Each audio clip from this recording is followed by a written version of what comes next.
Hi everyone, let's talk about your source citations. This was the first draft of your speech one that you needed to do, and it required you to have 10 different verbal source citations, meaning they need to come from 10 different sources, and you needed to do 10 of them. So what I was looking for is for you to use the same phrase every single time. It is important for you to use that phrase. Now, in the real world outside of this class, that can be any kind of phrase. It can be something that references that. We do like the repetition of using that phrase. So the reason why I gave you that according to the name of the publication and the date it was published is because that's a really simple format to remember. It triggers the audience's attention and they go, that's research. Oh, that's research. So we do that on purpose. So yes, I was expecting you to do that 10 times every single time, according to the name of the publication, the date it was published, and then the citation. So I was expecting you to do that 10 times. Now, in your regular speech, when you're putting those in, you need to have 5 different verbal source citations. So that means you cannot cite the same publication twice. Even if it's different dates, you still need to cite that publication.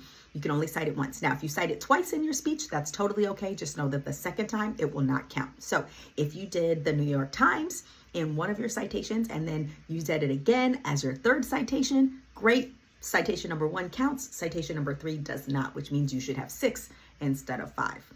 Just saying. Okay. Also remember that you need to have those 5 and they should be spread throughout the speech. The rule is that if you have a 5-minute speech, you should have a source citation approximately every minute. And that's how it's broken down. However, in this one, I allow you to put your last 2 citations anywhere you want. So the first 3 of them are mandatory. They must be in your main points because each of your main points, problem, cause, solution, is a C, and we know C's because we've been doing them all summer.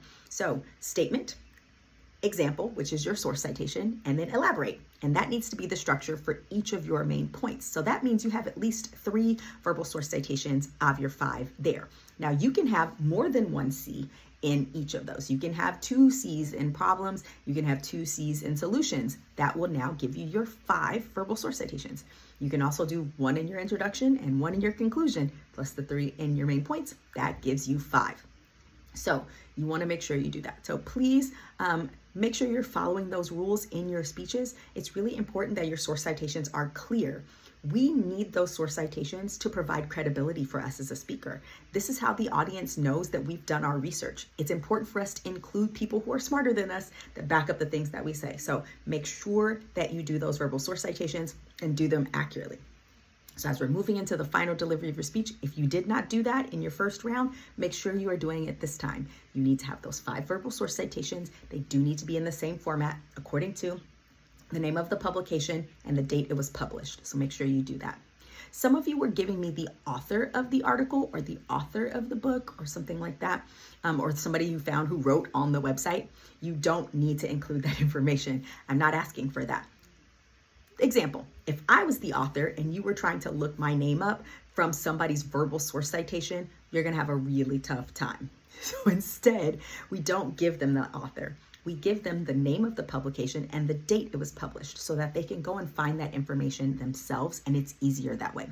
So if you told me it came from the New York Times on September 22nd, 2024, I can go to the New York Times from September 22nd, 2024 and find the article that you pulled that information from, because the odds are they didn't have 2 of the same article on that day in the New York Times. So I can find that. It's a lot easier. So that is why we do it that way. So make sure you give us that. Some of you are giving me the dubs on the websites. Pretty much everything we have is a website these days, folks. I don't think that any of you actually pulled out a paper version of the New York Times, but you don't need to say www.newyorktimesonline.com. Like, we don't need that. You can just say, according to the New York Times on September 22nd, 2024, right? Whatever you're using. There's no need to give us the W's. We all assume that you read the New York Times online somewhere because you didn't go pick up a newspaper. So you don't need the W's. All right. I hope this was helpful. Please make sure that you are incorporating these things. Make the corrections you need to make for your final version of your speech so that you don't lose any points. And also to remember that this is the credibility that you want to add. It gives you some credibility as a speaker because Everybody needs to know that there are people who are smarter than you who back up the claims that you're making in your speech.